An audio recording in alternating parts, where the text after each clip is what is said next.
Dr. Fauci is testifying to Congress as we speak, and inevitably he will follow up his previous testimonies full of lies with a new batch of lies. So that's what we have to go through. And he will answer for the fact that he switched around his emails and personal devices while managing the pandemic, Hillary Clinton style. But will it matter? Now, here's the thing that we need to remember, because we're going to watch this. We will have our emotions evoked, most likely with rage, and we will say, oh my God, we got him. But we don't really, because Congress doesn't have the power to prosecute anyone. Most politicians will use this clip, meaning their participation. They'll clip it up, they'll put it on Twitter, and they will use it to fundraise to you.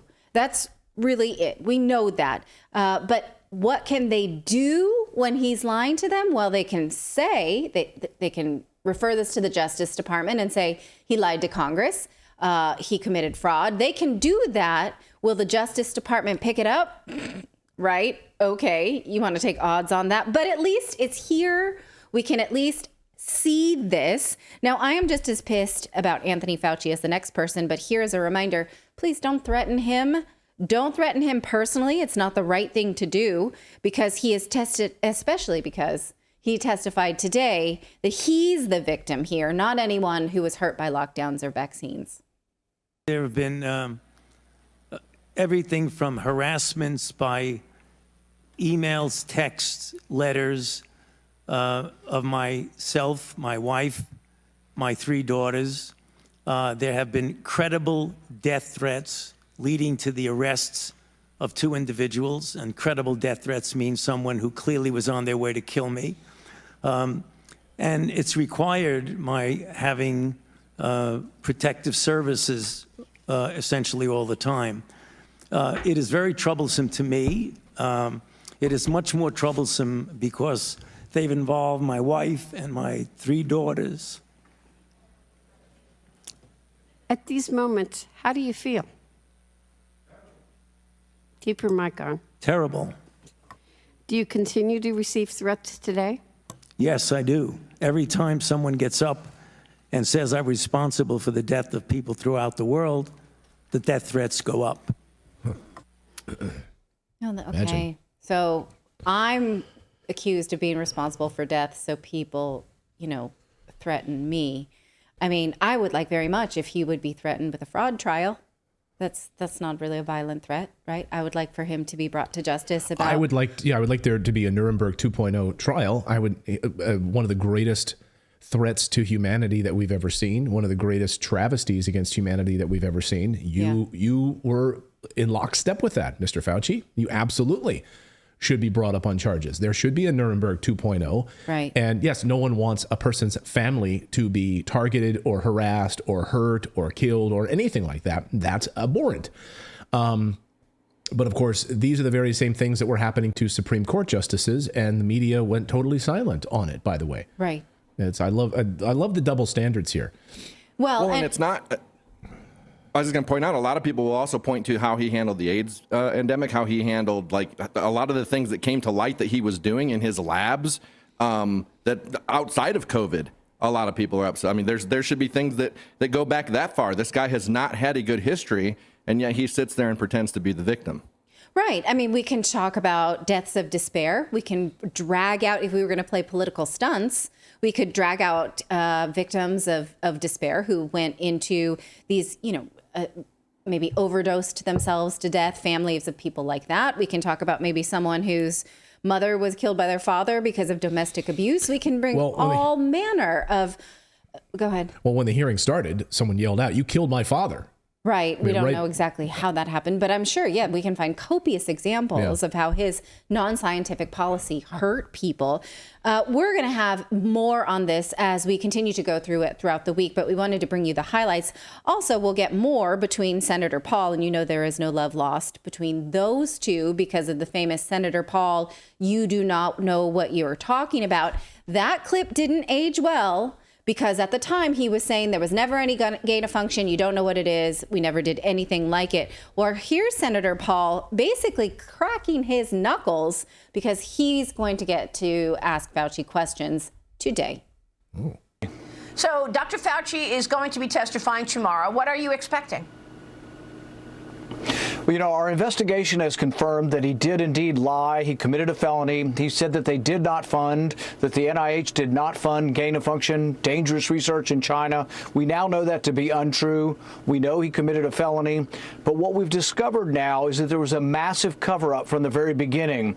There was a behind-the-scenes effort to change the opinion of people. Many of the Fauci colleagues all believed that the virus did come from the lab. Their opinions were all changed. But then all evidence was then covered up. They began using burner phones. They began using couriers. They said, we can't do things electronically. I can take things by hand to his house. It sounds more like the CIA than the NIH, but it's unbelievable the amount of things that went on. They say, oh, we're safe now. I've deleted all those emails. I think we're safe now. What in the world would they actually mean by we think we're safe now? So there was a massive cover-up, and there's so many people that need to be interviewed in addition to Fauci. We have David Morenz, who worked for him for 20 years. We have the FOIA lady, the woman at the IT woman at NIH, who was explaining to them how to avoid FOIA and how to break the law. She needs to be deposed. There's all kinds of stones that can be unturned, but ultimately the buck stops with Anthony Fauci. He was in charge of the place, and he has the responsibility not only for the cover-up, but also responsibility for letting dangerous research go on that led to a pandemic, in all likelihood led to a pandemic that killed millions of people. But I mean, think about that. President Trump is in charge. He finds out about this COVID pandemic coming, that this disease is about to kill all these people. He's got his team right there. He asks, what do you think this is? Dr. Fauci knew all along that they were doing this gain-of-function research, and he says, oh, well, I think it's natural. I mean, really? Well, see, we now have his emails, contemporaneous emails from the exact time when he was saying it was natural, nothing to see here, and that the NIH had nothing to do with it. We have the private emails where he and everyone in his inner circle was saying, oh, my goodness, we've looked at the genetic sequence, and it looks to be manipulated. It looks to be a creation of a lab, and then they do the opposite. And it's even more nefarious than that. A few weeks later, Anthony Fauci gets up in the White House at the podium, and he quotes a scientific paper to prove that scientists believe this came from nature. But he didn't tell people that he commissioned and edited the paper. He was behind the origins of the paper. And so there's so much dishonesty going on here and so much abuse of power. We've got to get to the bottom of this, and mainly because this research still goes on. It goes on in the United States, and it needs to be regulated. I have a bill coming forward that I hope will be bipartisan that will have an independent agency that oversees all of this dangerous research. Okay, well, he's right about every single bit that he's talking about. The Nature paper, we've seen that. He doctored that. We've seen the receipts. We know he lied about gain of function. We know he told lies about the vaccine, not only its safety, but also things that were never tested. If anyone ever wants to push you on that, don't let them. The vaccine trials never showed that the vaccine stopped the transmission of COVID or hospitalization or death. They only tested for COVID symptoms in their clinical trials. We've brought you those receipts. Anyone who wants to defend it, you send them to me and I'll send you those studies. Now, so as Fauci's testimony gets underway, we will hope for more questions like this. Now, this is him arriving this morning, and you have to imagine that these are the kind of things he gets quite regularly when he's walking down the street.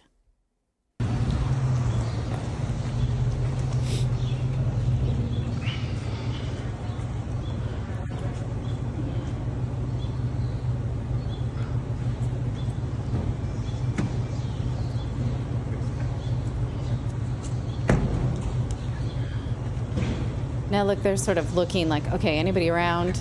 We're going to get him out, you know. Any ne'er-do-wells around here? Yeah, this is not, it looks pretty clear. Okay. Just a reporter. Here he goes. Dr. Fauci, why did you keep funding the Wuhan lab after Trump told you not to?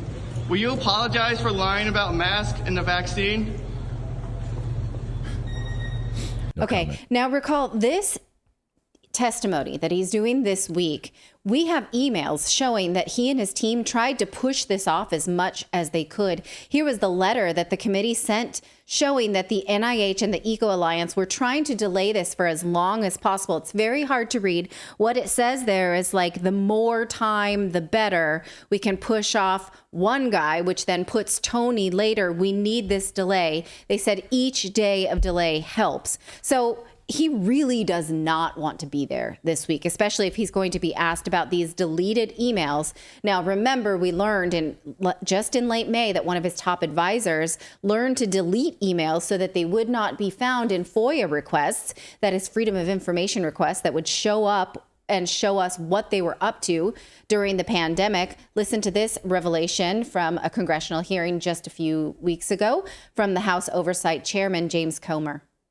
Dr. David Moran, a senior advisor to Dr. Fauci for decades, wrote in an email to Dr. Daszak, quote, "I learned from our FOIA lady here how to make emails disappear after I am FOIA'd, but before the search starts. So I think we are all safe. Plus, I deleted most of those earlier emails after sending them to Gmail," end quote. Is that consistent with NIH document retention policies? It is not. Does the NIH FOIA office teach employees how to avoid transparency? I certainly hope not. He also later wrote Dr. Daszak, and I quote, "We are all smart enough to know to never have smoking guns, and if we did, we wouldn't put them in emails. And if we found them, we would delete them," end quote. Is that consistent with NIH document retention policies? It is not. Finally, emails show that Dr. Morans would share internal discussions regarding upcoming FOIA releases with Dr. Daszak. He would then help Dr. Daszak craft responses to documents being released in these FOIAs. Are those actions consistent with NIH policies? If those actions occurred, they would not be consistent. No. So do these actions concern you, Dr. Tabak? It does indeed. What is Dr. Moran's current employment status? He is an employee of NIH.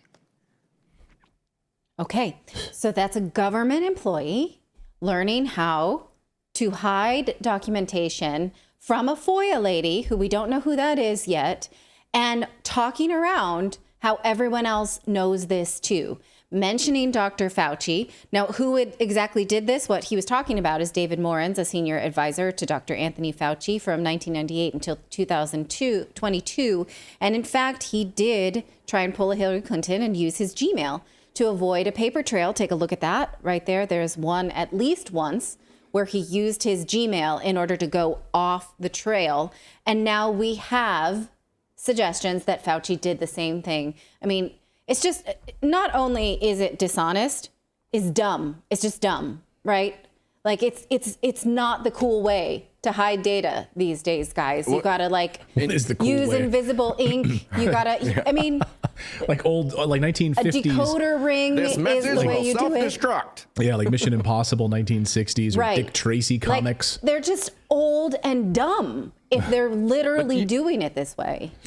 You know what is the most frustrating part to me, though, is like when you're watching this is you have one side that's like, oh, he's a doctor. It's Dr. Fauci. He's got us through all of this stuff. He got us through the pandemic. And they totally ignore, like, how can you sit there and ignore the emails? You're looking at physical proof, literal proof that he did what they're saying he did, yet you sit there and try to defend his character, and then when they want to contest anything, they attack the character of the people that are bringing the information forward rather than actually taking into consideration the information they're bringing forward. Yeah, you're right. This lady who's like, oh, how does that make you feel? Because you're a hero and they threaten you. That must feel really bad. I mean, what is she not then asking? What does she not want to see? Because the vaccine trials are damning. The vaccine performance is damning. The COVID death numbers being doctored is damning. The science behind lockdowns is damning. The non-science behind 6 feet apart is damning. The science behind masking is damning. So why the heck do we care about Fauci's feelings? It's so strange. Well, now, go ahead, please.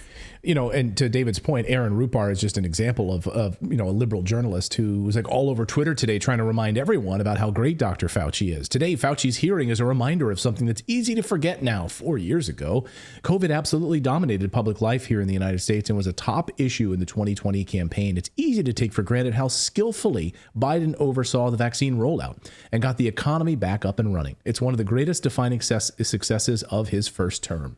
Okay, Trump rolled out the vaccine, but go ahead.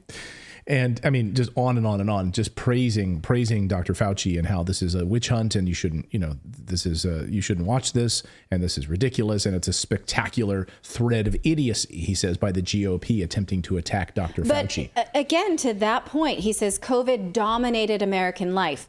Not because of merit, because when we look back at the actual science rates of infection and death and the populations that it was affecting, we decided that. We went along with it collectively. And people lost their jobs for pointing this out. Nurses who were in a hospital and they were saying, hey, this hospital is actually empty.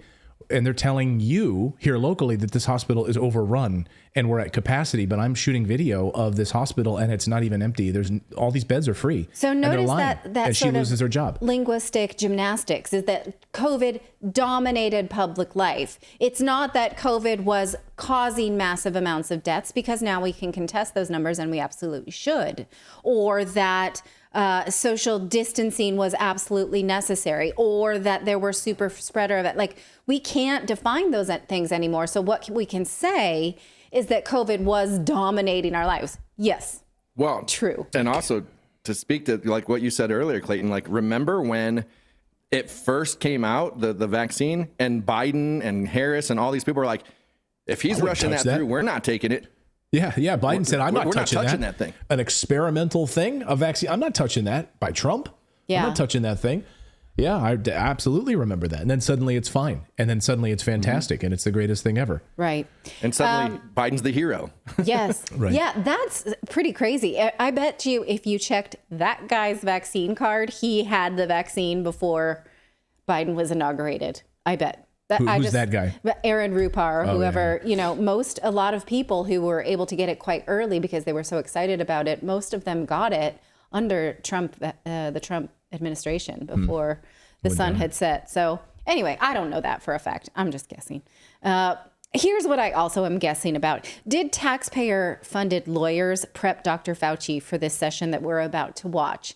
Was it NIH lawyers? Was it government lawyers? Because, when someone is deposed, they go through extensive legal training in order to be able to answer questions using legalese. So Fauci was obviously going to have his feet held to the fire about the lies that he has perpetuated over the last 5 years and beyond. And so who trained him for this? Who prepped him for this? Obviously, we saw in the emails that the NIH and Eco Alliance, both which were taxpayer funded, Eco Alliance not anymore, but both of them receiving taxpayer funding. So is it us, the taxpayers, who is training him to lie to us? I'm very curious about that. I'm pretty sure I'm right, and I hate it a lot. Well, and like I said at the start of the show, like, even if he's paying for it out of his own money, his salary we pay. So regardless, right? Well, he's retired the grapevine, now. Doesn't matter. We're paying his but pension. He's probably still getting a chunk of that money. I don't know if he's getting the full amount, but I guarantee he's still on the dole. Oh, of course. But you can see here the NIH and the bit of evidence that I showed you that they are planning for it. They're planning for David Morris and they're planning for Tony Fauci. So they're the ones, it's a government agency that are planning this testimony and training for it. So in case anyone can point out where I'm right, where I'm wrong, I'm pretty sure that it's us who trained him for this. And to come and, cry, tell us that you personally feel threatened, and do some gymnastics to avoid lying to the best of your ability. So again, the committee can recommend him to the Justice Department for prosecution, but will they take that up? I'm not optimistic, but at least we'll see. We get some answers. I don't know, if you're one who really lost something during the pandemic based on his non-science, if those answers are going to fill any voids in your life. But nevertheless, that's where we are.